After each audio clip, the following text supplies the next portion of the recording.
So if we can just move on to another topic, General. Do you know Brown Mogotsi? Have you met him? No, I don't know Brown Mogotsi. Not even as a comrade?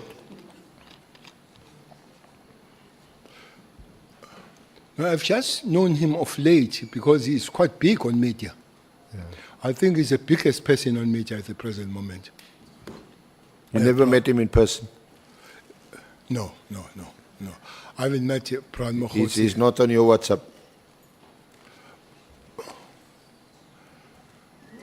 My WhatsApp? Yeah. No. Yeah. Brown Mogotsi is not there. I've seen him and talking how he. When I had the name Mogotsi, that he is close to the minister, the spokesperson for the minister is Mogotsi, but is a lady. So I have always... The spokesperson for the Minister Nkunu, yeah, is Mogotsi. Yes. So, but... Just one moment. Honorable Malema. Minister, do you have a WhatsApp? Yes, I do. Okay, thanks. I do have a WhatsApp that I read and never write on it. Not once in life I've written either WhatsApp or any text message. With all my years with my wife, she has never received a text message from me. Not once. She said I must not say that.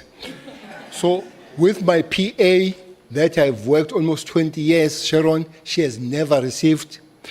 With Mkwanazi, whom I have a lot of written messages from him, he has never received one from me. By the way, including because I saw the war between Mkwanazi and Sibia about the question of AKA that Mkwanazi did not want to report to me. But a person who reported to me the matter of AKA was Mkwanazi, who sent me the message at about 11:30 at night. So that's why it was funny for me that he does not report to politicians when they were fighting with this SBA, when he wasn't done. But himself, he can't show nobody, Honorable Malema, in the Republic of South Africa that can show you a written message that comes from Cele. Yeah, no, honorable members, the secretary of our committee is showing me a list of unanswered WhatsApp text to General Cele. Honorable Shogwe. Thank you, Chair. I wanted to ask, what is there a relationship between the two Mogotsis, the spokesperson and the other Mogotsi? Thank you. No, I don't know. I have no information, Honorable Member. May I proceed, Chair? Thank you, General. But you know Matlala? Very well. Okay. When did you first meet Matlala? I met Matlala in December last year. 2024? 2024. That's the Before first the directive? That's the first time I met Matlala. December 2024. I can't remember the date. But it was after the raid. The raid on the 8th or the 6th? The 6th of December. Because that's one thing that brought him to me. So what is there a connection between the raid on 6th December where we know There are, that PKTT there are issues that he raised to me about the rate. So can you tell us, well, first tell us how it is that you came to meet him. Did you know him before that? No, I didn't know him before that, and I don't know how it happened because the people of his stature, I would know about them, especially from what the township? From MAMS, from Mamelodi. I have had a lot of community engagement in Mamelodi, and they will raise the issues about the people that give them trouble. One person that was very prominent was Keke. There's a guy called Keke in Mamelodi. I think he's doing 20 years now. It's been said. So we went there, we had Imbizo. 27 people spoke at Imbizo. Not a single one spoke of Keke. The 27th person spoke about Keke and was given a standing ovation. And this person made a statement that I'm ready to die after speaking with Keke. So you would know that there are people like Keke and things. But nobody ever raised an issue about Matlala. Nobody. Then Bongani Mpungos, who is a son of Sputla Mpungos, who is a son of Sputla Mpungos, who comes from Nongoma or Matubatuba, where he comes from, and a very notorious taxi person. Because of my involvement as the MEC for Transport and Police, when there are problems of taxi industry, then I will meet these people. So I knew Sputla through that, the father of Bongani. So Bongani then brings Matlala to me.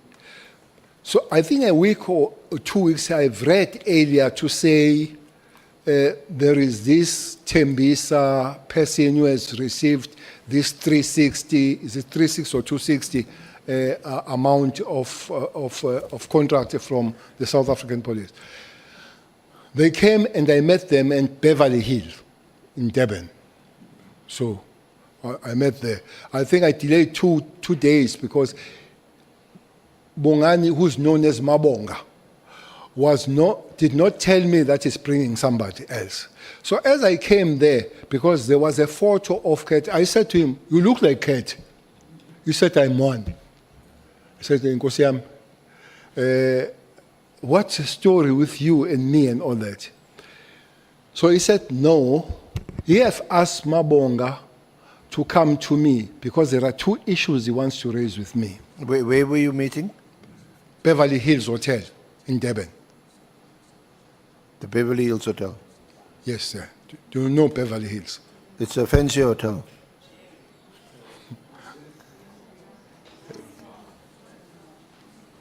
Yeah, it's a very high-end hotel. No doubt about it.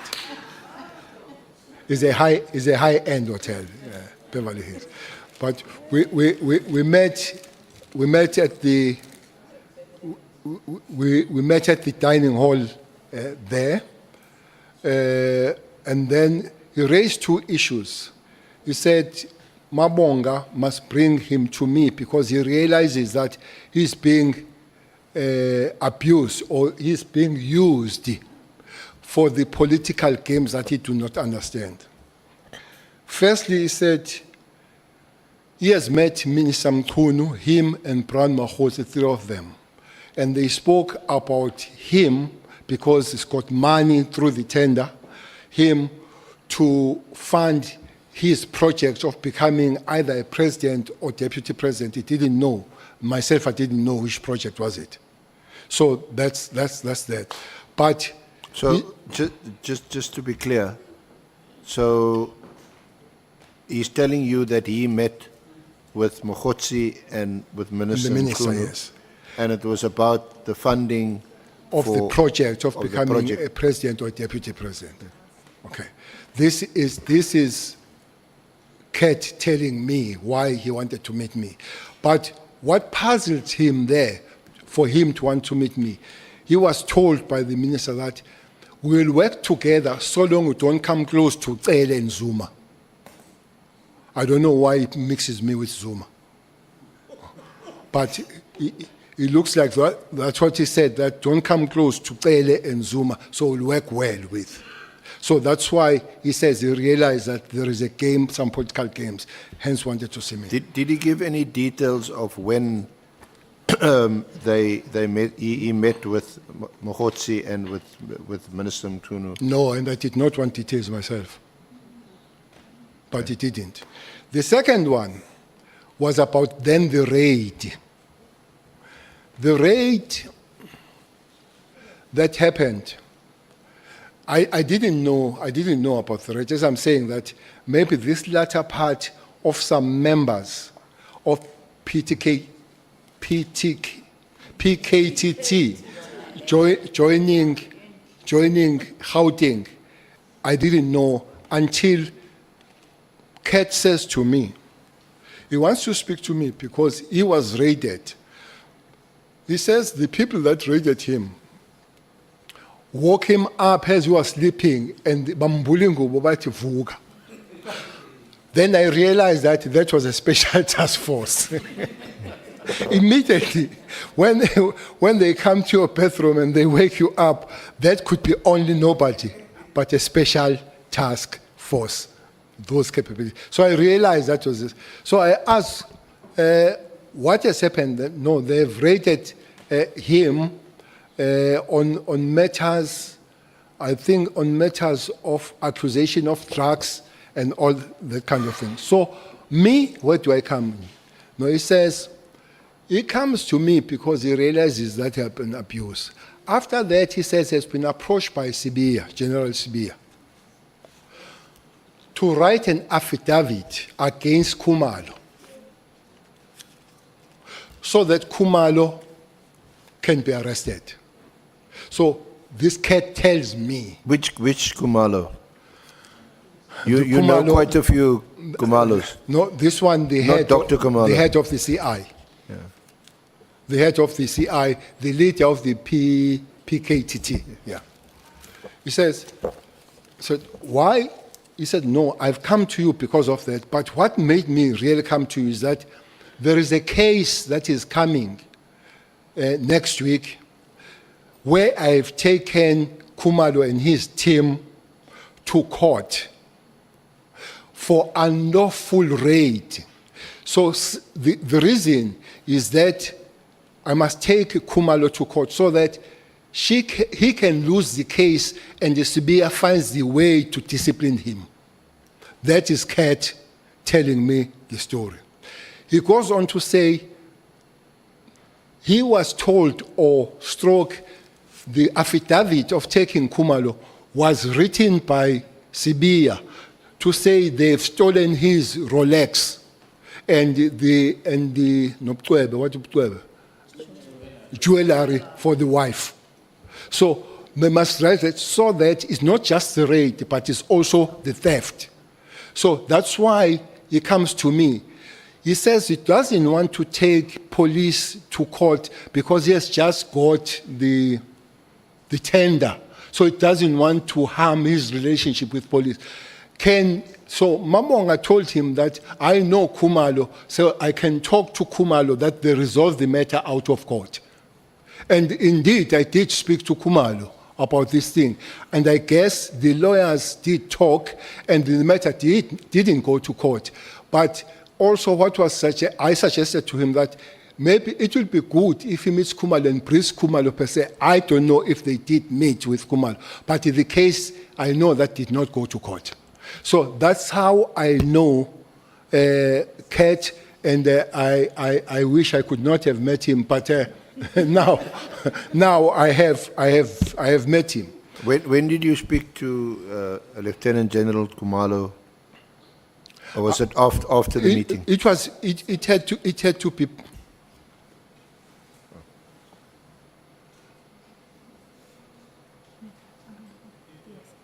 I'm looking at the time.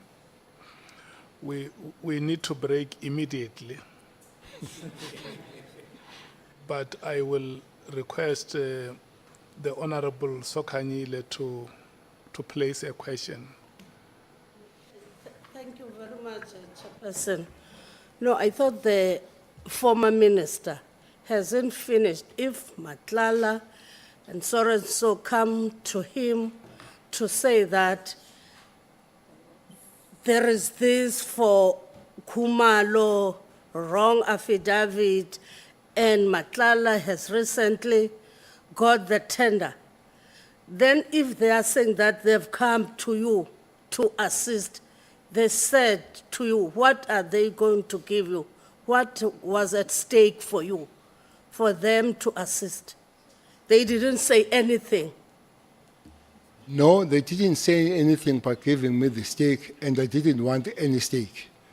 The issue was, again, not most by Matlala. It was by the person who knows me, who is a son of a person that we worked in the taxi industry. But there was no prize. I hope prize would have been called. But there was no prize. There was no prize of it.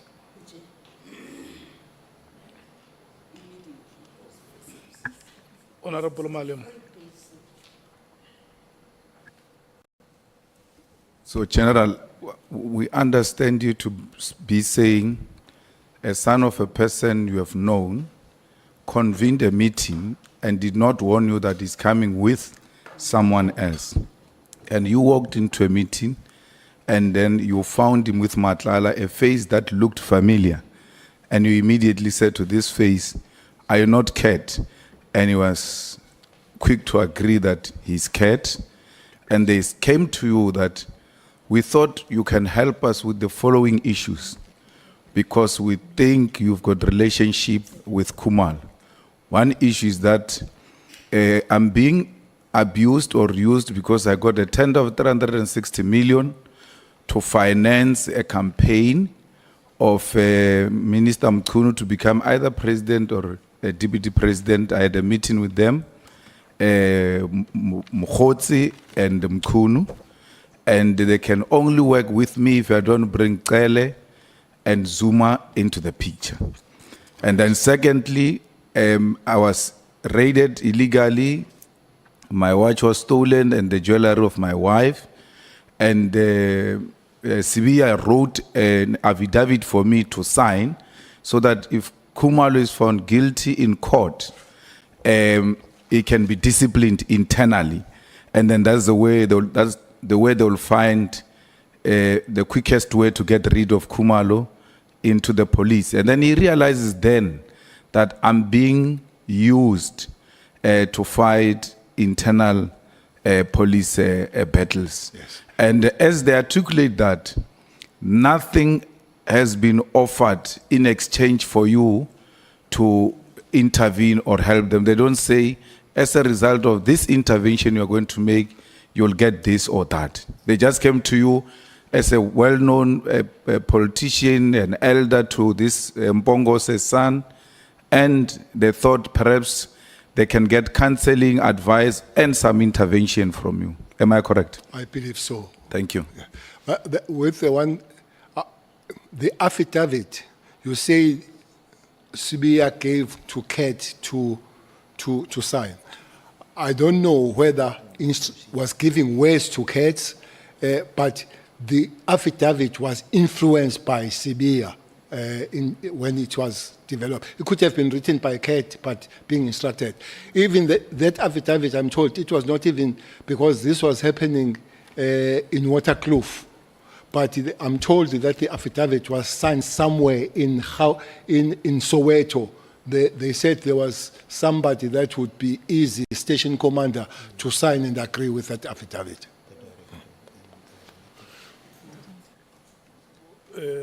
Let me check. I see the hand of Honorable Sangon. Is there any other member who wants to speak so that we can close the list? Raise your hands, those who want to speak. Okay, Honorable Sangoni, Honorable Skosana, Honorable Nomvalo, you are third and the last. No, thanks, Chair. No, just very briefly, General, was this Rolex and the jewelry stolen or not? So was the affidavit that Matlala deposed fake? Did he lie under oath? Because when you depose an affidavit, you make an affirmation under oath.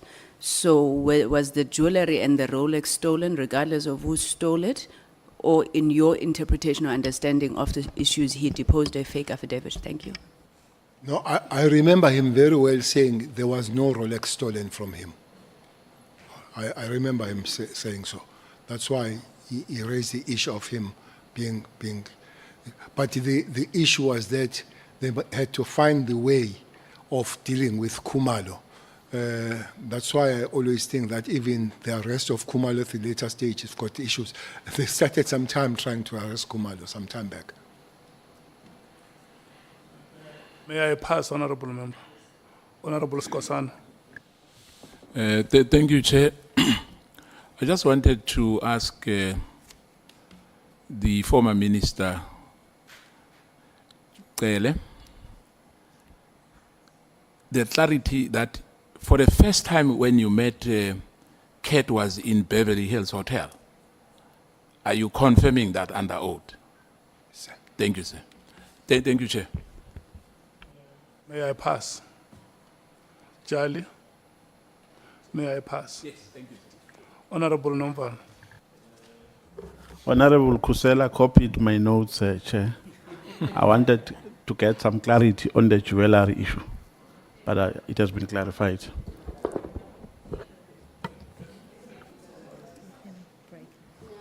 Honorable members, I had said that we were going to break immediately, but I can see that you are gradually coming to accept that immediately is not immediately.